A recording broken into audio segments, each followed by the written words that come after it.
Yeah, well, also a quick video to show you guys how I removed the centre console on my DeLorean. It looks like a mess. I just started to put that together actually, and I thought I'd best do a quick recording. So what my problem was is I wanted to access the bunch of earth wires which are pretty much next to this hazard warning light switch mounted onto the frame here. And the only way to do that is to either completely remove the centre console or to loosen it enough to hide it, to shift it backwards, you know, at least about 6 inches roughly, so the trim panel clearance is so you can just about get in there, well, reasonably get in there with the 7mm spanners to have a look at it. And basically mine was actually ever so slightly loose, so there's about 6 or 7 earth wires attached to one 7mm bolt, and my 7mm bolt was loose. So yeah, I got in there, took the bolt out, had a look at it. It was all super clean, and put it back together again, tightened it up nicely with a couple of washers this time. So you know, it's a much better job than how it has been.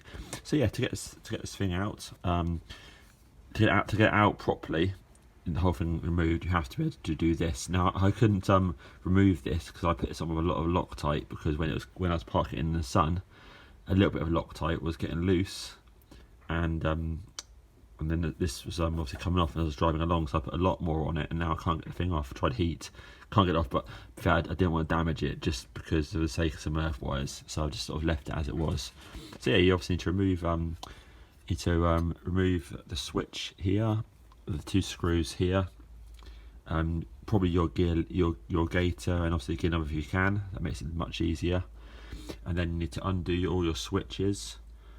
Make a note of the wired ones if you've got a fan override switch and fog light switch in the UK. Didn't need to do anything with the cigarette lighter for me, but obviously if you're going to remove it, you'll need to unplug the cigarette lighter. This actually just sort of pulls out when you sort of push a few little tabs in, and then some wires underneath. Remove the 3 wires for the retrostat here.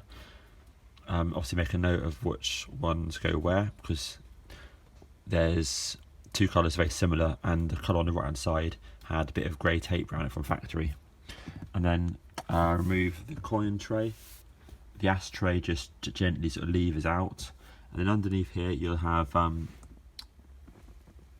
yeah, see there, and this side you have 2 10mm, and then there's 2 10mm here, 2 10mm there.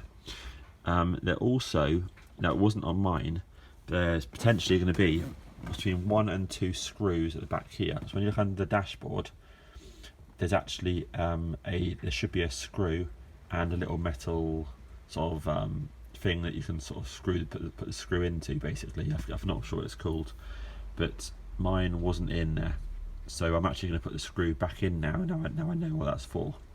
Okay, and I don't know if there's meant to be one this side or not, but if there is, potentially underneath there.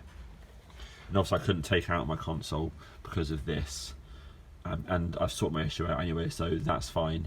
But potentially here there might be another screw on that corner there, and there. But that one there looks like it's easy to get to from underneath the dashboard.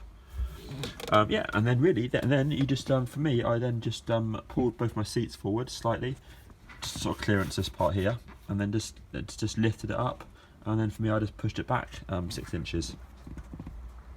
And then you can access all the wiring. You can get right in there with your hoover, which I'm going to do in a minute. Tied it all up.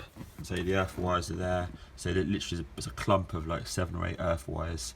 And Mike was saying that one of them goes to the voltmeter here, plus other things obviously around the area. So that's obviously a key section I didn't even know about. So yeah, I hope that's of some use. Excellent. Cheers.